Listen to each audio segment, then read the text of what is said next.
Welcome to the Get Out In It podcast, keeping our mental and physical well-being balanced by heading out into nature and doing stuff. The activity isn't important. Walk, run, hike, bike, whatever it is, just find something you enjoy and get out in it. The point of this podcast is to show how ordinary people can achieve extraordinary levels of health and fitness. Out here, we'll share informal, inclusive advice for anyone trying to improve their mental and physical well-being, based on our own experiences and professional knowledge from our special guests. So let's lace up and get out in it. Well, here we are, and welcome to episode 30. 30. And what a week it has been. How are you, Bob Bale? Yeah, I'm not doing too bad. Third time lucky for you, that was, wasn't it? Yeah. Turns out I suck at intros, so, you know. Turns out you do. Jimmy Stick consistency to your fucking over lane, here. Maria. Stick to your fucking lane. Yeah, I'm not too bad. We'll find out a little bit later, you know, the ups and downs of my turbulent existence. But I'm not doing too bad. I'm working hard. I'm eating healthy. I'm having a week. I'm off to Bristol on Thursday for a couple of days. Nice. So hence, we're recording a little bit earlier than we normally would. The week hasn't really happened yet. It is only. It hasn't. It's Tuesday evening. Yes. And not only have we done the interview yesterday, Deja. but we're also recording the episode today. So it's very difficult to talk about a week that hasn't happened yet. It is a little bit, but we have had a couple of days. How was your weekend? Talk about that, bitch.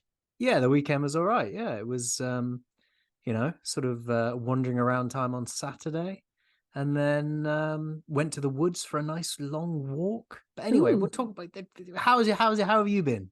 I've been well, yeah. It's I had a great day yesterday. I went into Lyon to do my NaNoWriMo and went to my fave vegan cafe, Cafe Zoe. I don't know how to pronounce it. And I had a bunch of cakes. Yeah. A bunch of cakes. I love that. Bunch of cakes. I love that for you. Bunch of cakes. But I felt I deserved it because I did my long run on the Sunday.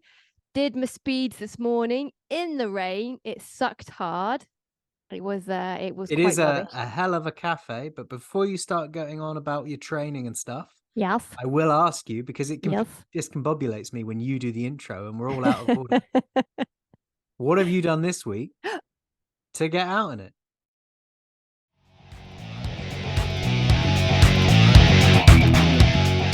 Got out in it.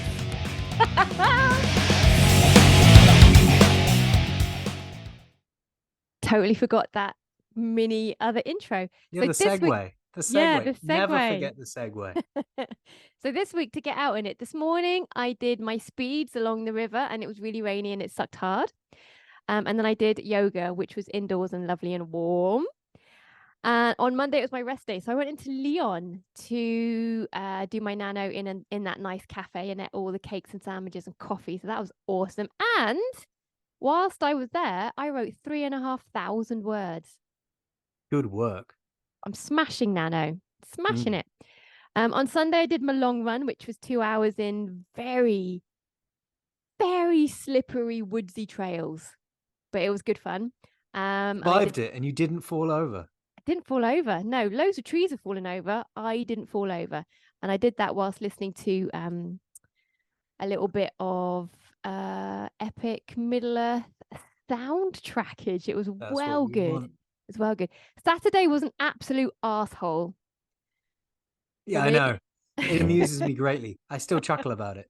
I'm still having a little chuckle. I was so fucked off because I was supposed to do my cafe nano day on Saturday. But on Saturday it was the 11th of November, which is Armistice Day, and here in France, bank holiday, and they all just fucking shut down on a bank holiday. So I got absolutely franced on Saturday. I was well annoyed. Yeah, I'm glad I wasn't in the country at that point because I can imagine your face. I was well pissed off. Realized you'd gone all the way into Lyon to have your day sitting in a cafe writing and everything was closed. But but it did mean I got to do an hour and a half urban trekking. So there we go. Nailed it. Yeah. What have you done this week to get out in it? Well, as I said last week on the pod, I've been very, very busy. So my training is a bit limited to the weekends. So I went out for for a nice long run on Sunday. Just did 18K, nice and gentle, nothing too dramatic, very, very easy. Mm-hmm. About a kilometer from home, my left hip started hurting all of a sudden. This is the hip that isn't the bad one, that the bad one's just got better, which was my right hip, and now my left hip. And by the time I got home, I was hobbling, and now I'm in quite a bit of pain.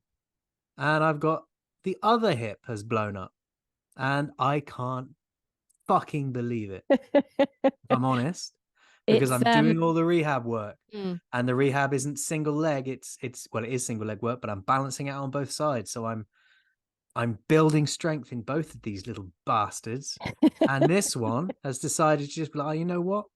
I'm gonna Fuck hurt you, now. Bale. Yeah. So I'm a little bit pissed. Now look, this injury is nowhere near as severe as the pain I was feeling in Bristol. I don't think it's an injury. Just Yeah. hashtag not an injury. Just putting it out there into the world. I don't think it's an injury. I have some form of inflammation in my hip that is causing pain. I'm taking lots of paracetamol, and I'm hoping it detweaks itself, and I'm going to be talking to my physio. So we'll see. Anyway, that's what I've been doing to get out in it this week. A little bit of walking every now and again just to loosen things up. It's Nice. Tuesday and it rains a lot here, so I haven't done a huge amount of outside time. Fair enough. Well, I mean, it is the season for like fucking everything off. Yeah. And just staying indoors. But I am still lifting the weights. Just I haven't done the lower body since I twinged my hip. I've just been doing a little bit of upper body work. But I'm gonna see how the hip feels tomorrow. See if I can put some load through it with some weights and see how it responds to that. But there was no warning, you know. Yeah. No, with the other hip for a few weeks before it went properly, there was clicking and there was a little bit of discomfort. But with this one, there was no warning. Came out of nowhere. No idea what the problem is. Ambush. Yes, not happy. Not Blimey. happy in the slightest. You know what you really need to start doing as soon as you've sorted out this hip malarkey? You have to find a yoga teacher where you live and do some fucking yoga. Yeah. Maybe. I could probably think about doing that. Flexibility is important, but I do get a fair amount of flexibility through the weightlifting. You know, there's always a stretch involved in that.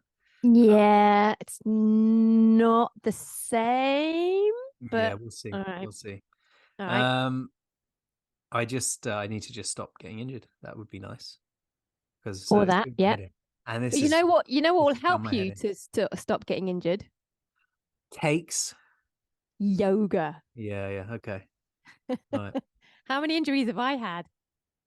Yeah, but this is true. But I started running when I was 13, 12. I mean, training running. Put those years into your body, you may well be seeing things slightly differently right now. Maybe, but I think the whole of the podcast universe will agree with me when I say that I am invincible. Bruce Willis. Bruce Willis unbreakable, this bitch. Yeah, maybe. Maybe. I'm going to get such a bad injury later on this week. Yeah, and I don't want to be there when it happens. No, I'm going to be an absolute knobby nightmare. Anyway, let's stop talking about our week out in it and talk about our guest. Yes, we have a remarkable guest this week. Someone who is part of one of the UK's foremost mountain festivals. And it's a real pleasure to have her along, wasn't it? Oh, it was such a good hike and a chat yesterday. I learned a lot of new things and I very much want to go to this in February. Yes, and I think we very much should. Yeah. And that is probably all we need to say before we put our hiking boots on and get out in it with her. Let's have a hike and a chat with Anna.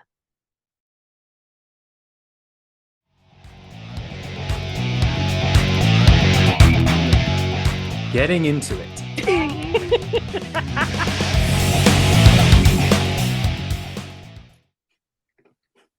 This week, we're lucky enough to be joined by Anna Danby. Anna works as festival coordinator for the Fort William Mountain Festival, which happens each February.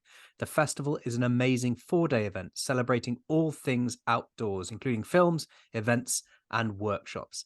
Thanks for joining us, Anna. How's things? Thanks for having me. Yeah, it's great.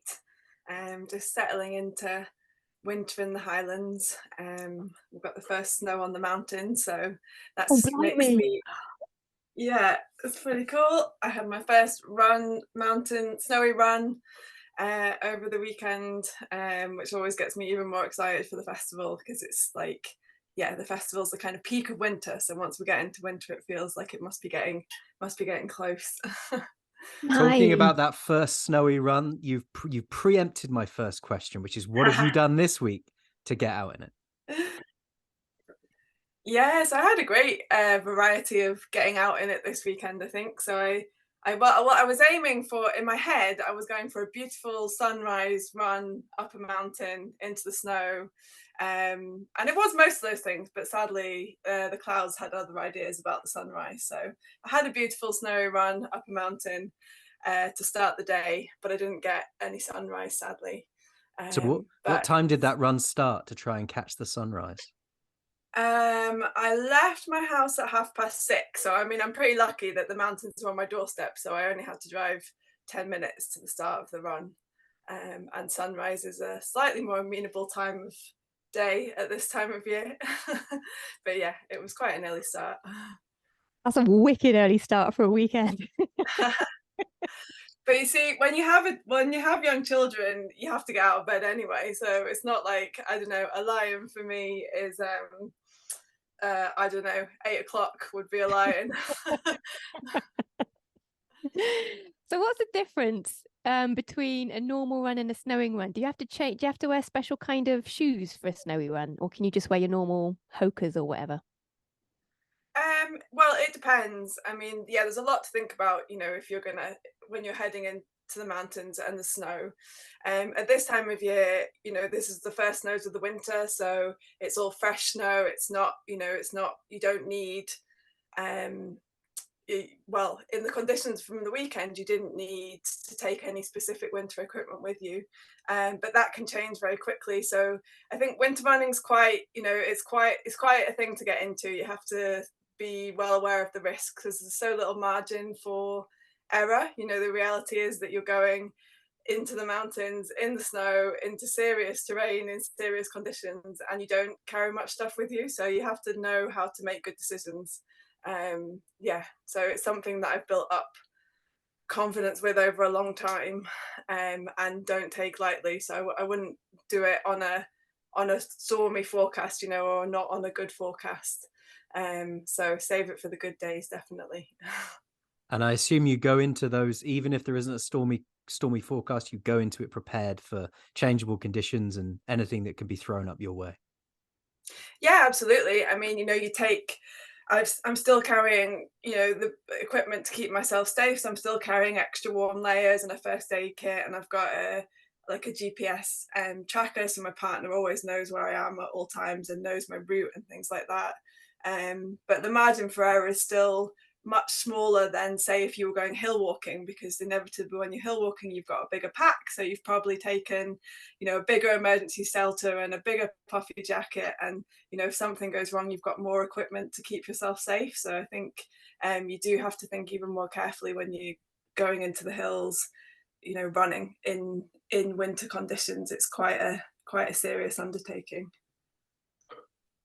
So, talking about outdoors and all things adventure, the Fort William Mountain Festival, you are the festival coordinator.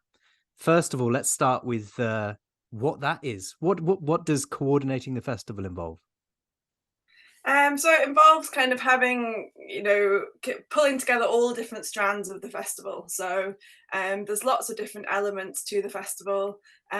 We have the kind of films and awards side of things. There's the speaker events.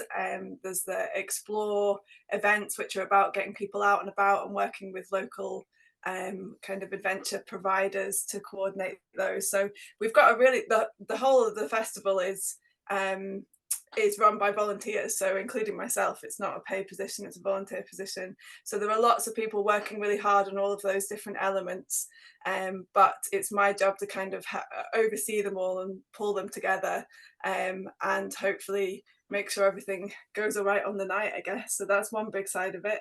And then the other side of it is to get the word out there in any way that we can.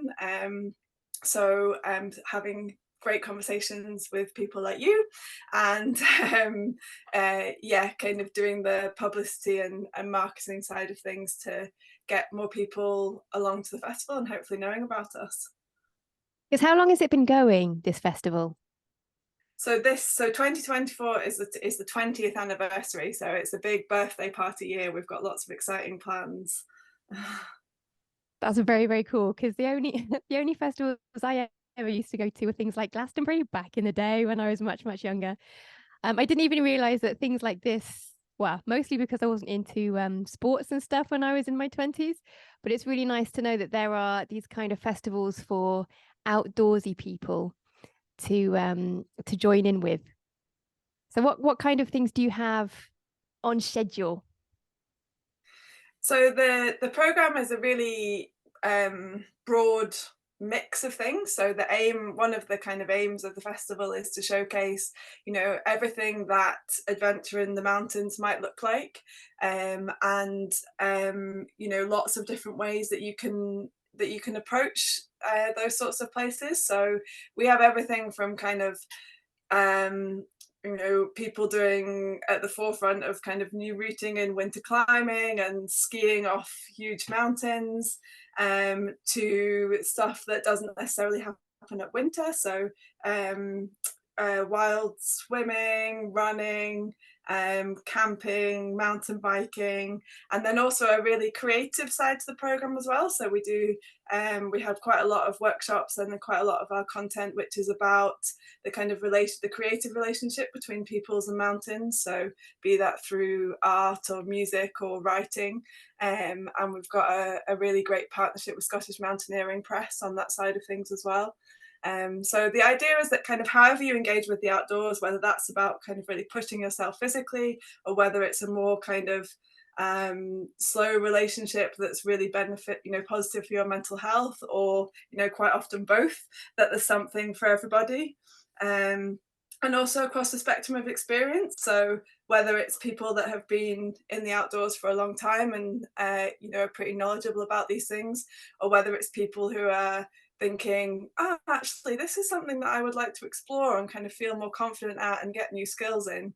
There's things to bring people from both ends of that spectrum in as well. So it's not all about just getting outside and being an adventurer, but there is a creative element to it as well. Like you say, however your relationship exists with the outdoors, whether it's to go and climb a mountain or to be inspired by a mountain to paint a picture or write a song.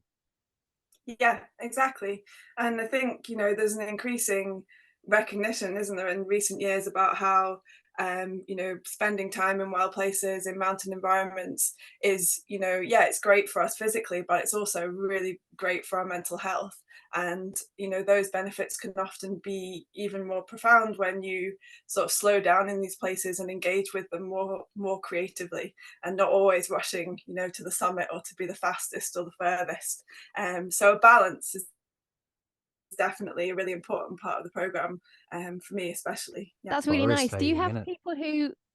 people who do like a crossover thing? So you've got people who come along and they do some of the crazy outdoor things like mountain biking down the side of the mountain one day, and then the next day they'll paint a picture?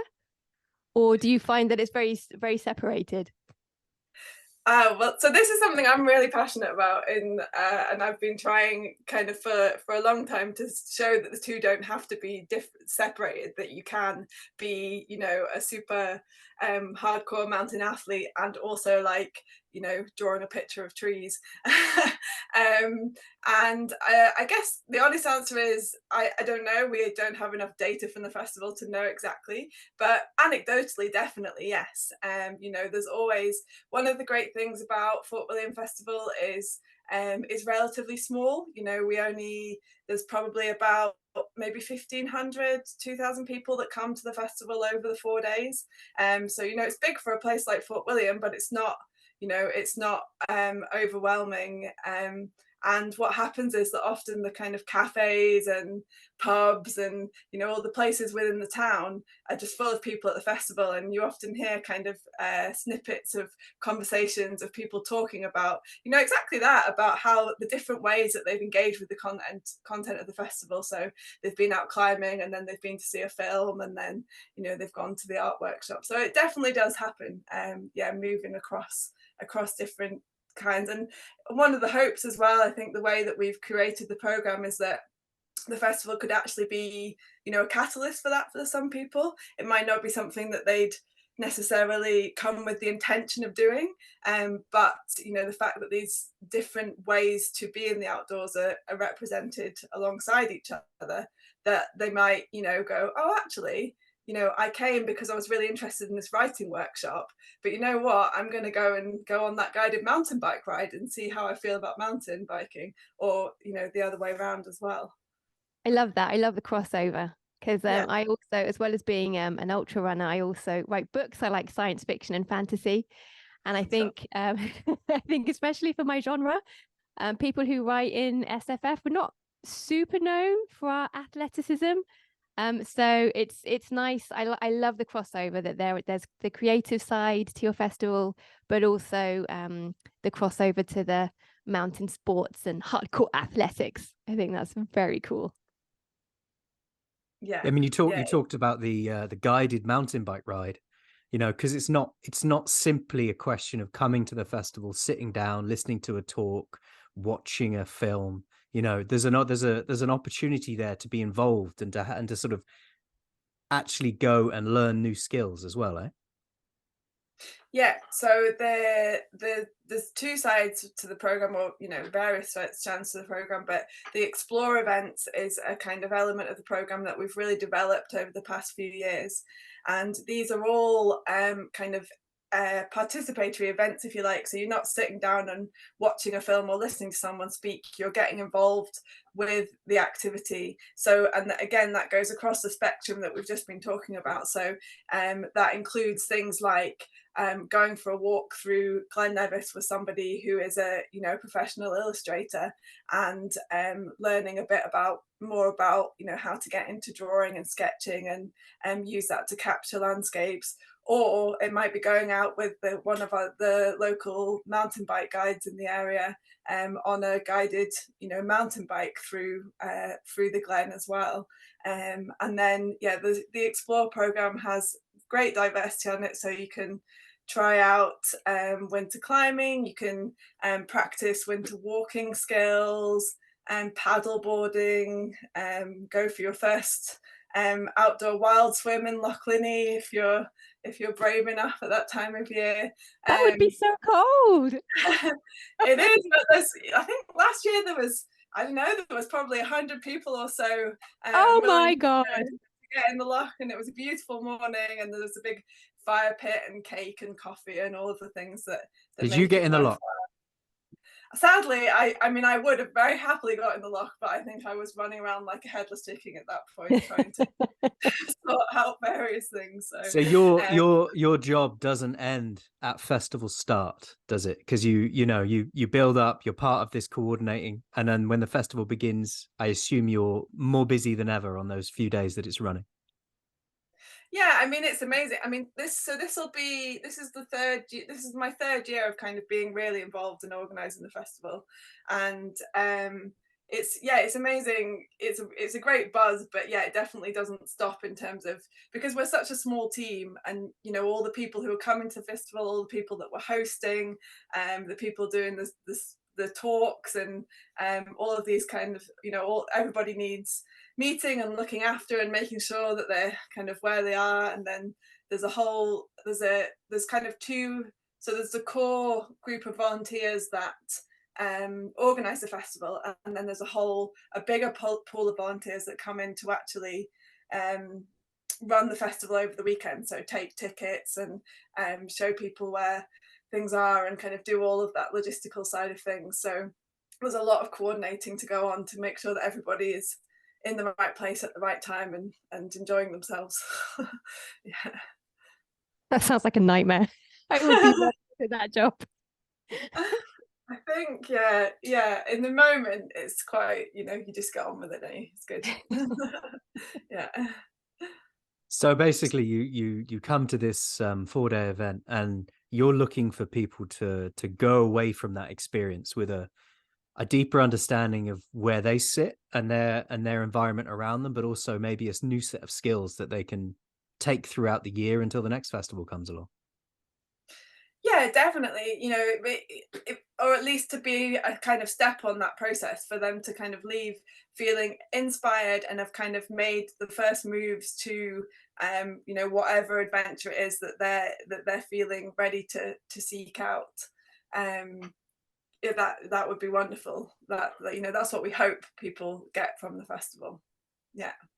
So Fort William isn't a massive place, but do you have people from, is it just all over UK or is it all over the world, the participants who come along?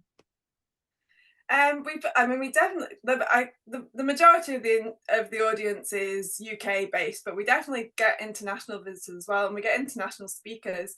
The film competition. So we have an international film competition that is open submission throughout the year. So filmmakers from anywhere in the world can submit films to it, and they do. We get films from all over the world submitted to that, and sometimes the winning films are not UK based, so then people, often the filmmakers, will come, and that kind of spreads the audience wider as well. So it can be, there's people the Saturday night, there's always a big Kaylee party after the kind of main events are finished on a Saturday, which is free for anyone to attend, and it's just always an amazing mix of people from all walks of life and all different, you know everyone from elite athletes to students at the college in Fort William, and people that have never really spent that much time outdoors, kind of caling together and sharing stories, and it's a great energy. And what are your favorite bits? Ah, so many to choose. I don't know.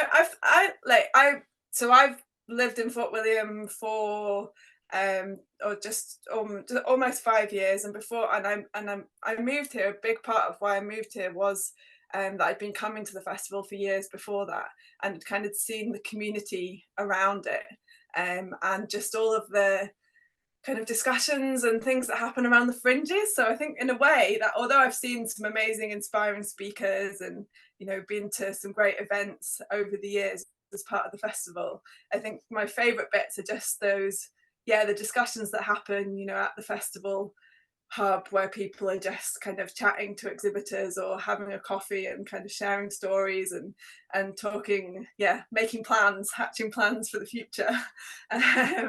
So maybe those kind of moments that happen around it. But I've definitely seen some amazing speakers. The mix, the events that have the mixture of watching a film, but also having a person sharing their stories live on stage, and the opportunity to kind of ask questions, and you really see much more of the kind of personal story when the person is there for real in front of you, as opposed to just watching it on a screen. Both are great, but I think you really get a lot of insight into what living life, the way they do, means to them when they're there kind of standing on front of the stage talking about it live. I guess it's the live element. Yeah. And which speakers are of note this year are you particularly looking forward to? I'm really excited about so much of the program this year. We've got some really brilliant speakers. So there's people that so there's we've got I don't know. I don't understand So this random. sometimes. I don't get it. It started doing that a few weeks ago, and it does. I've never seen the balloons before, though. That's a new one to me. Love it. What were we saying? Speakers. Yeah, who am I particularly looking forward to this year? So there's a film and a kind of collaborative event with Jenny Tuff, who is a kind of ultra distance runner and cyclist, and she's written a lot about kind of I guess her personal journey with exercise and a lot of the things that go around that. and she's speaking alongside a filmmaker and a nutritionist, a dietitian, about the kind of the different skills involved in making in running ultramarathons, you know, fueling for them and capturing them on film. So I think that'll be a really Amazing. interesting Yeah, that will conversation. be That that will be sounds awesome. awesome. Oh my God. Yeah. Yeah, so lots of wisdom to be shared there. And then we've also got Jamie Aarons, who she broke the record for a continuous round of the Munros in Scotland, so mountains in Scotland that are over 3,000 feet. And she earlier this year ran, kayaked, biked. There was no mechanical transport involved, around all of them in a continuous round. There's 282 of them. So it's an epic feat, and she smashed the record. So she's going to be there talking about her experiences, but also with her team who kind of made it happen, because she's always been really kind of a big advocate about the fact that yes, she ran the challenge, but she had all this big team behind her helping her with the logistics and the kind of everything around it. So that's going to be really interesting insight, I think, into people who are interested in these things, because it's not just her story, sharing her story, but also, you know, how she did it and all of the help that she had to achieve it. So that'll be great. We've got Hamza Yassin of Strictly Come Dancing fame, but before he was famous for his dancing, or he is more importantly a really talented wildlife photographer and cameraman. And he spends a lot of his time living on the west coast of Scotland, not far from Fort William. Has done a lot of filming around the birds of prey and the kind of impact of them on the local landscape, and how they, you know, why they're important for Highland landscapes. So he is speaking at our Saturday night event, and also going to do a meet and greet on Saturday. So I think that'll be brilliant for lots of people who are interested in his work. There's so many people. Tim Howell does amazing daring base jumping feats off the tops of mountains. What a nutter. Yeah, exactly. But and the focus is really, you know, like, so even with people like Tim, you know, what he's going to be sharing, yes, he's going to be sharing, you know, some amazing images and stories of jumping off mountains, but he's also going to be sharing, you know, the story of how, you know, how did he get to this, to be the person that he is today. And I think that's often, you know, the sharing of these stories is really important to give people a context for that anybody could do these things. You know, if you take a particular journey through life, it hasn't just, you know, they didn't just magically, they're not these people that have been kind of plucked magically and turned into adventurers. You know, they've mostly had normal lives that have just taken one direction or another. So yeah, I think he's got lots of insight into that to share. Yeah, Sounds but like a there's, you know, remarkable lineup. And that's probably only yeah, just scratching the surface, eh? exactly. And that's just a kind of, hopefully a little kind of glimpse into the diversity that the program will offer. Yeah. But that's also the really, really cool thing, because there are so many people, I think. Before I started running, I always thought that athletes or marathon runners or people who did those kind of things were like special humans who existed outside as a separate species. But actually, now that I've been running for a couple of years and done some ultra events, it is just normal people doing these crazy things. It's just that, you know, they've trained. They've done some training. One step at a time. Yeah, exactly. Yeah. Exactly right. So I think it's really, really cool that these speakers share their life journeys as well, to show that, you know, I am just a normal human being.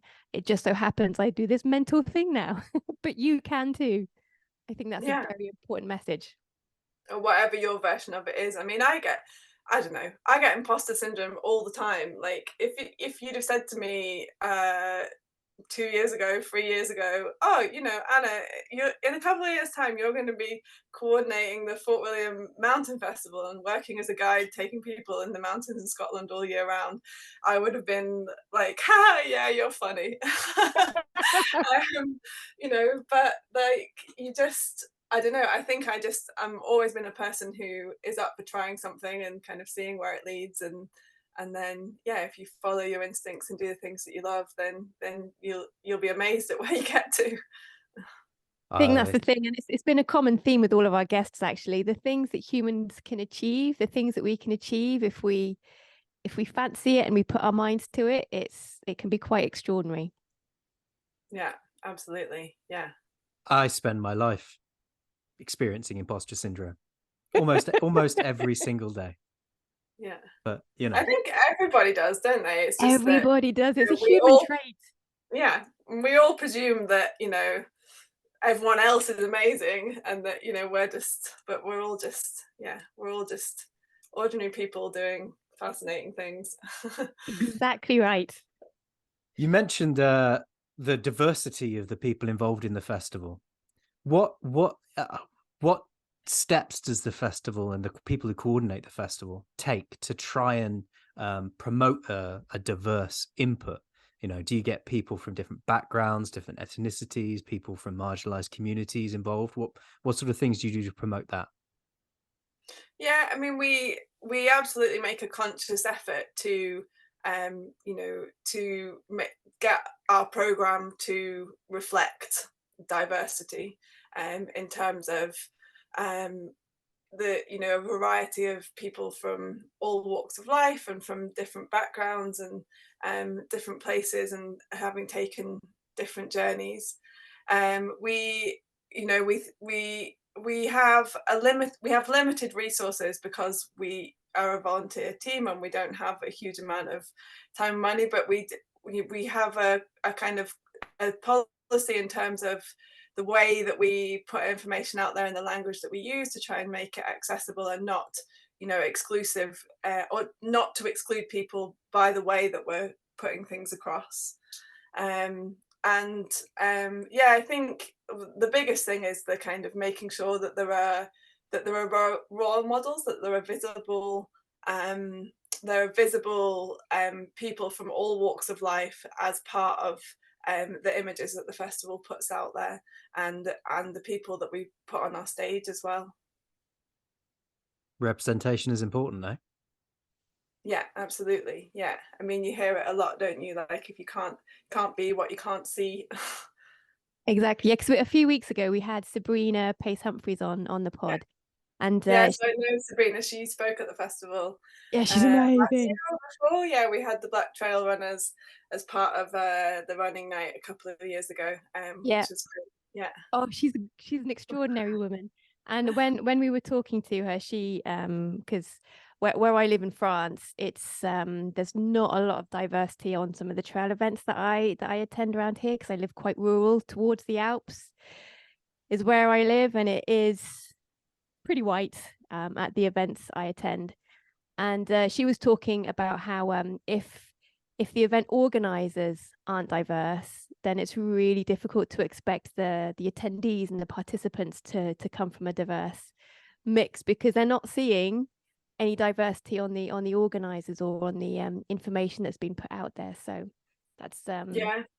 And it's a slow journey, I mean, I think there would be, similar issues to what you've just said in Fort William. It's a small town in the West Highlands. And, diversity looks different ways. We're slowly, the festival committee has, at least it's been improving its gender diversity. And, there's still definitely some way to go, but the pool of people that are here and that have time to commit to the festival is relatively limited. So we absolutely welcome everybody, but we would recognize that we're not the most, the festival committee does not represent all walks of life for sure. But I think awareness is the first step. That's much more, I think, than a lot of people have gone to, the awareness of what their diversity is. Yeah, and I think we can see, like we working with people like Sabrina, so although we might, we would very much love to have a Sabrina on our committee, but even if they're not within the kind of people that are organizing on the day-to-day, week-to-week basis, having close partnerships and conversations and reaching out to people that do represent, different sectors of the outdoor community can be hopefully really move organizations like the festival in the right direction. So you talked about how long you've been involved. What was it that drew you to getting involved and putting yourself in that position where you felt like an imposter?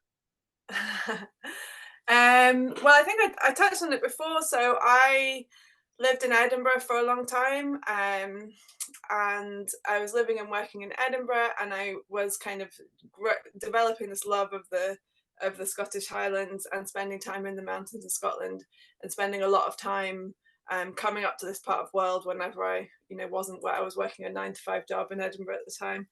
And we sort of stumbled upon in my friendship group this tradition, as you do, that every year we would take a self-catering cottage in Fort William in February for a week to coincide with the festival and come up and have adventures outdoors with friends, and then go to the festival events and just have a great week together.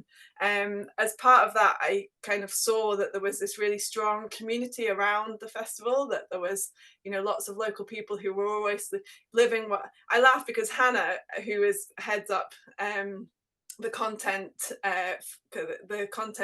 coordination for the festival, so she was involved at the time. This was maybe 10 years ago, and I remember seeing her kind of going winter climbing and then coming to work at the climbing wall and then kind of being on the door at the festival events, and I was like, I want that life. That's what I want, to be able to do all of these things and have this really supportive community around it. So fast forward many years, and we were looking to relocate to the Highlands to leave Edinburgh, and I wanted to be, and because of not the only reason, but that kind of seeing that, having that insight into the outdoor community around Fort William sort of drew us to this area. And then once I was here, I kind of thought, well, maybe I should give something back to the festival that brought me here. And I offered to volunteer. And then it's a kind of slippery slope. A few years later, you find yourself volunteering more and more of your time. Yeah. But it's great. Yeah. You say you had a 9-to-5 in Edinburgh, but now your email signature tells me different, that you run your own business doing mountain guiding. Yeah. So how did that transpire? Well, step by step, as we were saying before. So I worked for a long time. So in Edinburgh, I worked in education for a long time. So I worked in kind of science education. I worked at a place called Dynamic Earth in Edinburgh, which is an earth and environmental science museum. So my background was kind of very much sort of teaching people about planet Earth, inspiring them about landscapes, climate change, how to look after our planet, all of these things, but within a kind of science centre context. And for a long time, I'd had the idea that I'd love to do what I was doing, but to actually, instead of doing it inside a classroom or inside a city park, to actually take people to the mountains, have these experiences in wild places, and a growing recognition of the kind of power of nature connection and spending time away from non-human engineered places, let's say. There's lots of different ways to put it these days. So I kind of explored doing my summer mountain leader, and yeah, I don't know how long a story you want.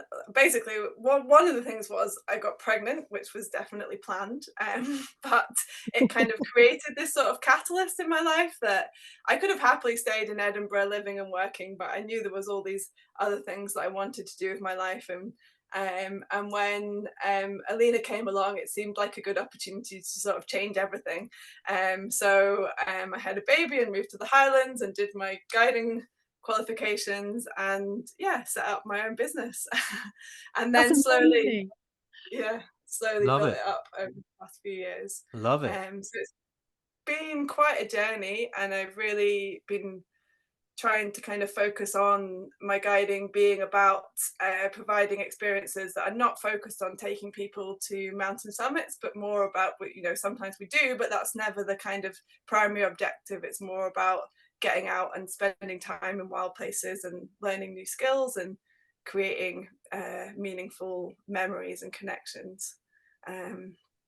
Yeah, but this will be my first winter of working as a winter mountain leader, so it's a kind of next level up of the qualification. So I'm pretty excited to help people access the Highlands in winter, because it can be a really magical place to be. Yeah, I bet. That's amazing. And I also love the fact that your guiding isn't just on, oh, here's this trail and we're going to follow this trail and yay, we've reached the summit. Hurrah for us. I love the fact that you're making connections, or the people you lead are making connections to nature, because I think if we have a different relationship to the natural world and everything that's the abundant wildlife out there that's kind of sustaining us, then hopefully we'll treat it nicer and we'll look after it a little bit better. Yeah, and I think, you know, there's a lot of evidence now that's showing that is the case. And, you know, good old David Attenborough, who says, doesn't he, that you can't, I you know, love Big Dave. I love him.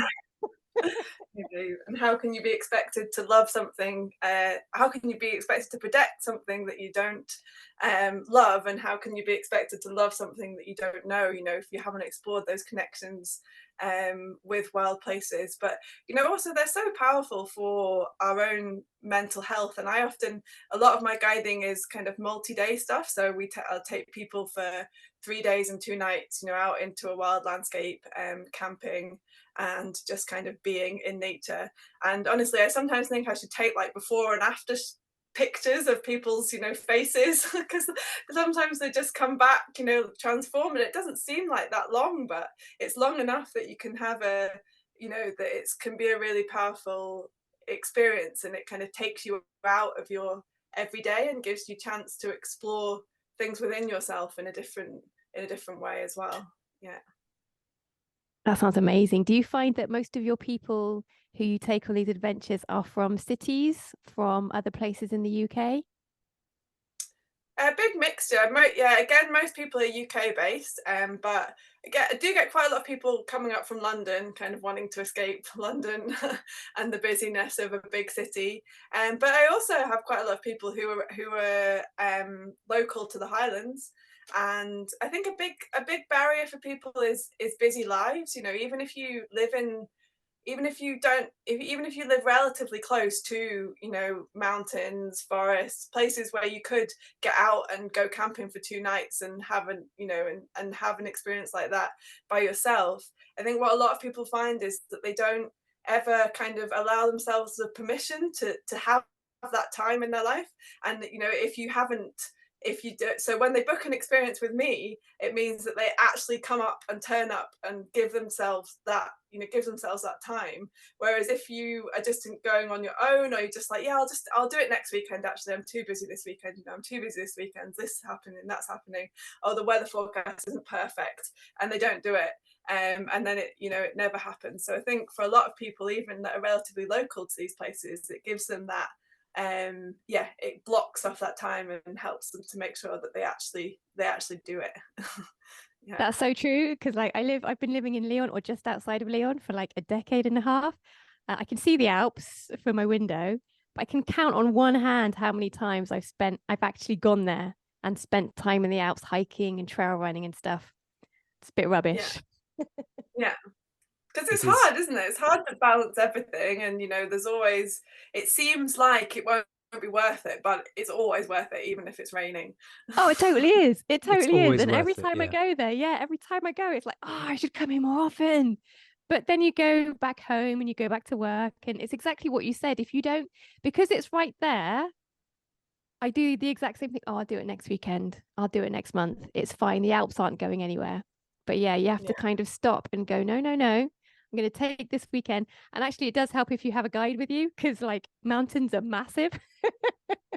Yeah. It is easy. And there's lots of things that guides can offer. You know, I've spent you know, I think people often think like that people who go out with guides do it because they don't have the skills and experience to do it themselves.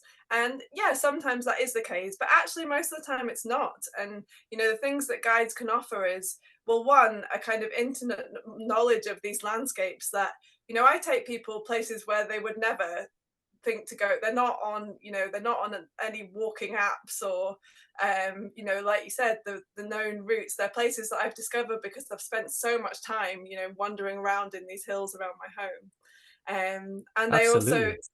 yeah. Absolutely. I mean, I live on Dartmoor and I know Dartmoor well. I'm very confident going camping, hiking, walking, you know, running, mountain biking where you're allowed. But if I was coming to the Highlands, I would hit you up without question, because you're going to take me to places I would just be wandering around aimlessly. You know, you're going to take me to places that I don't know and see things that I wouldn't see. So And probably see no people as well, because you don't have to go far off the kind of honeypot sites to yeah, to really, you know, to not see any people for 3 days. It's amazing. Oh my God, that sounds amazing. so what is your business called? And we'll make sure we put it in the show notes at the end of the I know, I feel like we've gone off the festival a bit, but yeah, we can have a plug. So it's called Wild Routes Highland Guiding, or Wild Routes Guiding. Yeah, hopefully helping people to find their wild routes. That's the idea. There will be a link to the Love festival that. and a link to your guiding company in the show notes when this episode is published. Thank you. That would be much appreciated. So to swing it back to the festival. Yes, let's go back to the festival. What is the future of the festival? What ambitions do you have going forward to grow, expand, diversify? What's on the table? World domination. Yeah, so it's an interesting one, isn't it? Because there's always a tendency with these things to want to get bigger and bigger and bigger and do more and kind of have more people and more events. But one of the things that's so special about Fort William Festival is, you know, the relative small size of it and the kind of the feeling of community and sort of accessible. Like, for example, I'm going to Kendal this week. It's the first time I've ever been to Kendal Mountain Festival. I thought I should go and probably experience it, but I'm slightly terrified by the prospect of such a big It's big. thing. I'm like, It's big. I don't even know, like, how do you I'm a bit terrified about it. But Fort William isn't like that, because it's small, and you know, you can come and experience most of what the festival has to, you know, a big chunk of the program you can get to enjoy. So I think one of the things that we're quite keen on is, you know, growing the festival without making, you know, without kind of losing that small scaleness. And one of the things that we're trying so for 2024, we do have a much bigger program than we've had certainly in recent years. And one of the things that we've done is we're not making it any longer, so it's still just a 4-day festival, but we are kind of expanding the length over the day that stuff is on. So we've got the program running from 2 o'clock in the afternoon till 10 o'clock at night, with the idea that there's opportunity to include lots more kind of shorter events within that, and give people the opportunity to experience even more diversity, and also to really grow the kind of social hub of the festival. So the festival hub, where there are lots of exhibitors. So there are some, you know, kind of outdoor brands, but more importantly, there are lots of outdoor organizations that have useful and messages and information to share. So people like Mountaineering Scotland and the Scottish Avalanche Information Service, you know, will be there to help people learn about these things in a sort of informal environment. So that's one of the things that I'm really keen to grow, and to continue the increasing the diversity in the explore events, the events that get people out learning new skills and actually trying these things out for themselves. So to kind of grow that side of it, whilst kind of not letting the kind of core program get too overwhelming. But yeah, if we can draw enough people to the festival that having a kind of bigger hub and more events happening through the day works, that would be brilliant. And that's something that we can grow over the coming years. Yeah.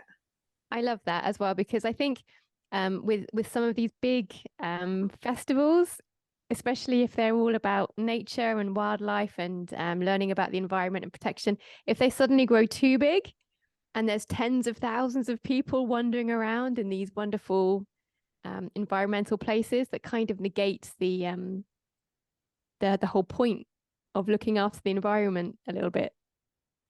Yeah, and if people are flying from all over the world, and you know, there's all this. Oh, it's so complicated, isn't it? But yeah, we don't have any. You know, we like the fact that we're a relatively small festival, and that, you know, we're not overwhelming, and you know, that you can come and experience most of the program in your weekend without feeling like, oh, but I'd like to go to that or that or that, and I can't go to all of these things. So yeah, if we can keep doing that and keep, you know, growing the diversity and the opportunities for people to be inspired to get outdoors, then, you know, I think we'd be pretty happy. I want to It come. sounds perfect. I love it. I totally Yeah, want to. you should both come. I want to come. And if people do want to come, are there tickets and things left, or are you at capacity? No, there's tickets left. So you know, some events do sell out faster than others because the capacity varies depending on the spaces. But there's plenty of tickets left across the board. As it stands, the program is live on the website. And yeah, go and explore and book your tickets. We'd love to see you. Awesome. Cool. I think that's a really good place to leave it. But Perfect before you go, we do have the most important question of the podcast, which we ask to every guest. I don't know whether you'd be expecting this one or not, but we ask every guest who comes on the podcast to give us a song to add to the Get Out On It playlist on Spotify, something that you use when you're training, when you're outdoors to motivate, or something you just generally enjoy. So there you go, Anna. We're going to have that thing now, you know, where someone says, think of a song, and then you can't think of any real. Oh, we've had to kill some dead air time It's before with many brilliant. guests when they. It's so funny how many people are like, oh, I love music, but I can't think of a thing. It's hilarious. I literally can't. I'm going to be one of those people. I literally can't. The only thing that's going around in my head now is the festival theme tune, which is a great song, but I don't think you would want it on your. Well, it's just a piece of music, an inspiring mountain festival theme tune. Oh, I literally can't think of a song. The festival theme tune, was that a piece of music specially written for the festival, or is it like a known It's a piece song? of music specially written for the festival. Yeah, I can give it to add to your playlist if you want. It's quite it gets you going for sure. Was that a real moth? Or... No, that was a real moth. Yeah, that moth was in my real world. Yeah, it wasn't some AI generated response from my thing. Yeah. Come on, Anna, you can do it. You can do it. Pick a song. Pick a song. You can do it. What do you listen to? What music do you listen to? What do you listen to? What do you enjoy? Is it dance music? Is it metal? Is it synth wave? Do you know what the thing is? The reason I'm having a problem with this is because I don't listen. I used to listen to a lot of music when I was running, particularly. You know, I always used to have a playlist on, music playing. But now I don't. It's my time to not listen to anything and just kind of be calm and still in nature. So I actually don't listen. But you know what? Okay, I'll give you a song, because this is. I don't know if. No, I think it would be a good one to run to, but it's certainly a good one for the current world situation. And I don't know how, but my 4-year-old, this is her favorite song at the moment, and on repeat in our house, in the car, in lots of different spaces, she's saying, Mummy, can you play Where Is the Love, please? We need Where Is the Love. So Where Is the Love by the Keys, you can have that one. And listen, you know, for people who have not listened to the lyrics, you can tune into them, and there's a lot. Well, that song is from a long time ago, but you know, it's still needed. It's still relevant. Yeah, I love that. That's a brilliant choice. Yes, you nailed it, Anna. I'll thank Alina for that. Your 4-year-old is an amazing human being. I love it. And that is a really lovely name she's got there as well. Yeah, it's beautiful. Yeah. Cool. We will add that to the playlist, and we really appreciate you coming on and taking the time. Hopefully you can cut out all that. I'll do a little bit of cheeky editing just to Do a bit of condense tidying the up. decision-making process a little bit there. But thanks so Please much do. for taking the time to come and have a chat with us about all Yeah, things thank festival you. and also your guiding Fascinating. business. So it's been a real pleasure. Yeah, it's been great, and yes, we would love you to come to the festival. So do get in touch, and also if anybody's listening that would be interested in, you know, not only visiting but getting involved with organising the festival or helping out over the weekend, we're always keen to hear from people who would like to be a volunteer as well. And you know, on the theme of everything that we've talked about, you don't have to be, you know, you don't have to be a ice climber or an ultra runner or any of these things. Just have an interest in wanting to inspire people with the outdoors is all that's really required. Yeah. Love it. Love it. That is a brilliant place to leave it. Thank you so much for joining us. Thank you.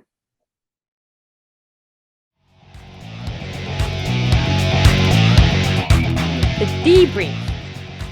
The emphasis was correct, I feel. Okay.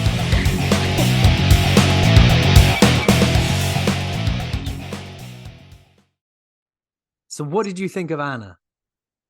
I thought she was girlish. I really enjoyed that chat. That was really, really interesting. Mountain festivals. Never heard of them before today. Didn't even know they were a thing. Yeah, I mean, certainly it's sort of kind of like a gathering of outdoorsy people and enthusiasts, you know. The mountains are the setting, but the means of engagement is broad in terms of the amount of people that are there and the things that they do to be outdoorsy within that environment. It's not a case of just, like Anna said, hiking and extreme sports. You know, you've got people who want to paint pictures, people who want to write poetry, people who want to write stories, people who are just inspired to be outside, do some hiking. Yeah, I love that Yeah. crossover between the artists and the athletes. I thought that was brilliant. I love that because I see myself as both. Dear God. Yes. And it was really nice of Anna to take us through it so eloquently and to describe what the festival was about, what's going to be on offer, you know, the background of it, the ethos of the environment, the sort of diversity involved, and also to take us through, you know, what brought her to be involved in it and brought her to launch her own business as a guide, a mountain guide. And Yeah, I've that was put well her, interesting. a link to her business in the show notes, so everybody can Nice. check that out. That's really cool. Yeah, because like I think it's one of those things. Like I suppose with running or cycling or anything like that, you can just kind of pretty much go and do it. But if you're living a bit like me, if you're living near a bunch of mountains and you're like, oh, I can't do skiing or mountain stuff because I don't really know what to do. It's a little bit of a barrier to entry, but this festival teaches you how to do all those things. They're not just expecting you to go out and do it. They'll tell you what to do, what you'll need, and then take you on a guided thing. So it's like an holistic, tangible learning experience, which I dig very hard. Yeah. It was very cool, and I think we're both going to be in attendance. I'm definitely going to go. Yeah, I mean, I've I've worked out that it's not in my school holidays, but I think I'll skive off work. It's only a day. It's only a day. It's only a day. And your Friday's very relaxed anyway, so in reality, it's only the Thursday. Yeah, it'd be all right. I'm self-employed. I can do what I like. Exactly that. A little bit of a reshuffle and we'll get ourselves over there. Nice. Yeah, I'm well up for it. Beautiful location as well. Yeah, I've never been actually. I've been to Scotland once. I went to Edinburgh to the airport so I could fly somewhere. Can't remember where. That's a rubbish reason to go to Scotland. It was a rubbish reason to go to Scotland, yeah. And I've never been to Scotland, so it'd be really, really cool to go to that festival and have a look at the mountains of Scotland. That would be super fucking cool. Scotland is an amazing country. I've spent time in Edinburgh because I raced a half Ironman up there a few years ago. Nice. And I've cycled across I've cycled through Fort William. I've cycled across the Highlands because I did Land's End John O'Groats in 2009. I stayed in Fort William for a night. It was very Cool. cool. Then I can take all the things I learn at the Fort William Mountain Festival and apply them to fun things to do in the Alps, just next door to me. Absolutely. So should we go and have a coffee and talk about it? Yes, let's get caffeine.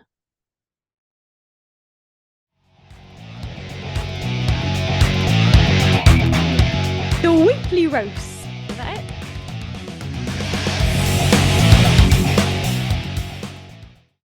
So in honor of our guest and the festival itself, I popped up to Fort William. Of course you did. And I visited the Wildcat Cafe. Now, it's not really a roastery this week because Fort William didn't have any roasteries. I wandered around for ages looking for one, couldn't find one. But I did find the Wildcat Cafe, which serves specialty coffee, delicious loose leaf tea. I've got a Wildcat. And it is 100% vegan as well. It's vegan milk, vegan food, and they've got all manner of different cakes and meals and breakfast. Oh, amazing. Oh, like my Cafe Zoe's Like thing. Cafe Zoe, yeah. And it's on the high street in Fort William. Nice. Wonderful little place. Really, really accommodating. Everything that you'd ever want if you're a coffee and food lover. So I would recommend anybody go there and check it out. I've put a link to their Facebook page in the show notes. They seem to have a website. Can we check them out when we go to the festival in February? I've already booked us a table when I was there yesterday. Fuck yeah, that's so cool. I'm very excited about this trip. Yeah, I took the Get Out in It electric helicopter up there. Okay. Landed nearby. Yeah. Had a coffee, booked a table, fucked off. Nice. All right, good job. Yeah, cheers. No worries. So shall we, while we sit and enjoy our lovely vegan lattes, shall we be honest? Let's be honest.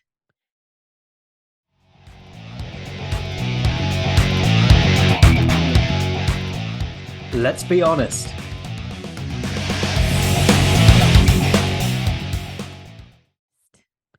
Go. 999 Let's Be Avenue.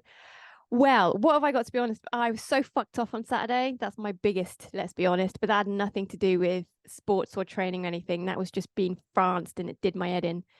I had something and then I forgot. It must be really, really important to have thought of something you're fucked off about and then it's just gone. Yeah, I can't remember what it was now. I really like, so I really enjoyed, yes, that's right. Remember, I think it might have been on the Saturday, I was saying to you, no, I'm a little bit dreading my Sunday long run. Yes. Because the last couple of Sunday long runs hadn't gone to plan and I had to phone them in and go home early and all that jazz. So I was a little bit in dread of my Sunday long run. So what I did was I put all of my Middle Earth albums, soundtracks into one epic playlist. And then just put that on and ran around the trails and it made a massive difference. It was very, very cool, especially because all the trails are a little bit different now that... No idea. Didn't do anything, didn't move. Especially now that all the trails are a little bit different because of all of the kind of like mud landslides and the fallen trees and all that kind of stuff. It's a little bit of a obstacle course. I had to do quite a lot of jumping over trees or climbing through stuff that it was quite epic. It was really, really cool.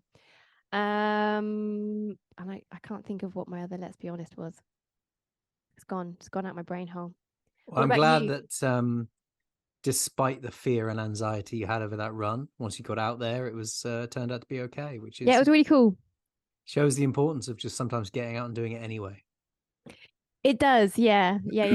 I get I do get a little bit frustrated sometimes when people are like, if you really want to do it, just fucking do it, all that kind of stuff. It's like, yeah, I might want to do it, but I also don't want to get wet and cold. Do you know what I mean? I don't want to get sick or anything like that. I rarely get sick, but yeah, this time of year can be a little bit frustrating because you've got all the people saying, you know, just do it, commitment, dedication, go out, get it. And then sometimes it's like, no, sometimes I just want my fleecy blanket and my pajamas, thanks. I'll be right. Do you know what I mean? I do. I do Stop indeed. telling me I'm a fake runner if I don't go out every day because it's raining. But I've got to say, you are absolutely nailing your training plan at the moment. Yeah, I'm not doing too badly, actually. Yeah. Very, very consistent. Incredible. It wasn't supposed to rain this morning. That's why I jumped out of bed so fucking early to do my speeds. Because it did rain this afternoon, but it was only supposed to rain this afternoon into the evening. But it actually rained all day. So I got pissed on doing my speeds. I was well annoyed, and I looked like a right twat as well because I didn't bring any waterproof things, or I just had a t-shirt. I looked like a right cock, but there we go. I did feel really smug though. Fair enough. Fair enough. What about you? Let's be honest with your hip and all that jazz. I am so pissed off. I am so fucking pissed off. It's unreal. I cannot put into words how dejected and angry I was yesterday. Sunday. Yeah, when I got back from this run and it just tightened up and tightened up and tightened up. And it feels like the same pain I had in the other hip, but just to a lesser degree, but the same place, almost exactly the same symptoms, but just not quite as painful. So I believe it's the tendon has irritated itself. I'm going to try and look after it, but I'm so annoyed. Having had 5 months of rehabbing this damn other hip to get to this point, and apart all of that rehab being, on both sides. I haven't just focused on one side. Whatever I've done on this side, I've repeated on the other, be it single leg, whatever I've been told to do, I've done. And then this hip's just gone, you know what, I'm going to join in the fucking party. And I'm so annoyed and I'm so upset because I just want to run. I want to get out and you train. have been running as well. I think that's the frustrating thing, isn't it? You've been doing longer and longer runs on your and it's been feeling good. stuff. And this wasn't even the longest run I'd done. I mean, I've gone and done in France. I'd done that 22k day. Yeah. This was just an 18k, very easy, low heart rate, not pushing, a little bit of up, a little bit of down, and then suddenly a kilometer from home, this pain just spread through my hip, and I was like, "Oh, what is that?" And it was all I could do to get myself home, to be honest. And yeah, I'm a bit. Oh, I just can't do it again. I personally, I don't think it's the same thing. I think because you've done a lot of traveling to and from Bristol over the last couple of weeks, with this new thing that you're doing, and you hadn't done any weekday runs, had you? Last week? That week I hadn't. No. But you did do a fuck ton of strength. Well, I did 2 lower body strength sessions and 2 upper body strength sessions. Okay. So 4 in total. Yeah, but only 2 of those had any impact on my hips. Yeah. And then you went out for that long run. I don't know. I don't think it's the same injury. I think when you see Daisy, our mate Daisy, friend of the pod Daisy, I think she's going to put your mind at rest. I hope so. I mean, I keep having to remind myself quite how bad the other hip injury was, to the point that I was walking with a walking stick, and don't fucking join me with thumbs up, bastard. I was walking with a walking stick. I went to hospital, had a scan because they were worried I'd had a was it osteoporosis or something? Yeah, that was bullshit though. But I was struggling to stand up, let alone walk. And every time I stood up, it would lock, and I would have to get myself moving again. Whereas with this one, the pain is significantly less. I can feel it's a similar pain. It's a similar location, but I can do a 2-step single-legged step up. Do you know what I mean? I can pull myself up. So it's not. I keep having to remind myself I'm not going back to that place. What I need to do is, do you remember when we had Daisy on the podcast? Yes. And I said to her, when I started getting niggles in my hip, Daisy, about a month before it properly blew up at the Bristol Half Marathon, what should I have done then to prevent that happening? And she said, well, you should have come and seen me. We should have put things in place and and we probably could have avoided it, and you could have navigated your way around it and not had that 4 months.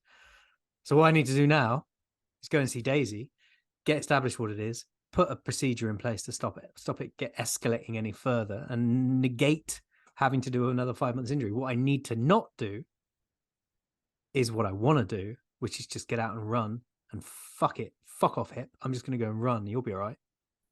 Yeah, don't do that. Don't anger And run. I would never, ever allow or promote that in any of my athletes. You But for some reason, I've should got a not bit do of a that, no. masochistic thing with my own body. Yeah, you anger run. You punish run. Yeah. Yeah. Yeah. Yeah, so don't do that. Go and see Daisy, and she'll see you right. I will. She'll I be will. right, mate. I'll She'll keep be right. pestering her until she comes back to me and I get an appointment. Yes, definitely do that. Definitely do that. But you know, I am sorry that you're going through a little brother version of the other hip. I That's just a bit don't get sucky. it. I don't get it. I'm meant to be invulnerable to this sort of thing. I do all the compound lifting. I do all the single leg lifting. I do it all. I've built it up. Anyway, we will indeed. We will indeed. So we go and put some music on and forget about it. Oh yeah, music. Yes.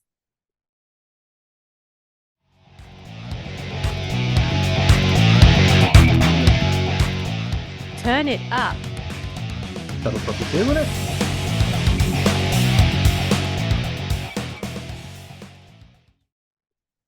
Have you got a song ready this week, or am I going to have to pad for you while you find one? Now I've got a song ready for this week. Because we were talking about mountain festivals, I was thinking about the festivals I used to attend back in my very blurry youth, because I used to go to Glastonbury every year. But then I thought, nah, fuck it, because those days are behind me now. I'm going to go with something off my run track. I'm actually going to go for a song called Running Away because the title is very apt. And it is a 3 days grace track because I do enjoy running to their stuff. It's kind of emo, kind of awesome. And it's from their 1X album from 2006, I think it was. Running Away, which is a good track. Put that on the Spotify playlist and run to it. Nice. I will add that to the Spotify playlist. So what's your song? My song is a track. Well, when I went out running on Sunday, I'd enjoyed so much the Lord of the Rings soundtrack, but I didn't want to, because I'd had that playlist the week before. I didn't want to go down that rabbit hole again. I wanted to change it up. So I went on Spotify and I Spotify Googled, as in within the app, I used the search function to Google Apple. To Google, I Spotify Googled. I used the search function within Spotify, and I searched for. Just say that. Just say on Spotify, I searched for. You don't need to say I Googled. Google. Just fuck's sake, man.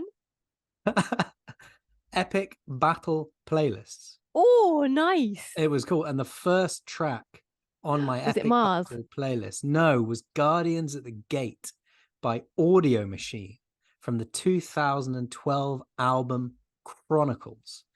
I think you'd recognize the tune, but you know, it's probably been used in some film somewhere. It's very, very good. And then that playlist took me through lots of rousing sort of mainly classical music. It was brilliant. Awesome. Love that. Yeah. So we'll add both those songs to the playlist when this podcast comes out and everybody can indulge. Do you want to know how long in terms of time our playlist is now? Is it 15 hours? It's 5 hours, 11 minutes. I was way off. And lots and lots and lots of people have saved it to their favorite playlist. Hey. Yes. So that's nice. Guys. That's nice to know. Yeah. So but that's probably about it from us, isn't it? I reckon we did a lot of talking there. So if you want to find out more, head to www.getoutandit.events. There's loads of info on there. You can sign up for the newsletter, download the personal development friend, and book a free consultation with us to discuss your health and fitness and a roadmap to get you where you want to be. If you like the podcast, please do us a solid and leave us a review because my God, do we need them. Bring your friends along for a hike and a chat with us. Absolutely do that. And Maria Herring, I do hope your week keeps progressing the way it has started with constant and enjoyable training sessions. Thanks very much. Yeah, and I hope your hip gets better, and I hope you have a session with Daisy very, very soon. Cheerio. Bye-bye. Thanks for hitting the trails with us this week. We'll meet you back here next Monday for more news, more views, more nature. All the links for our socials are in the show notes. Find and follow us on Facebook, Insta, YouTube and Twitter. You can subscribe to our newsletter from our website for all the latest updates and camp plans. You get a fun free gift when you sign up. Leave a review on your podcast app. It's really easy and really helps us out. And if you've got any friends who could do with getting out in it, then bring them along to next week's outdoor adventure. We'd love to have you all with us. Catch you next week. Cheerio.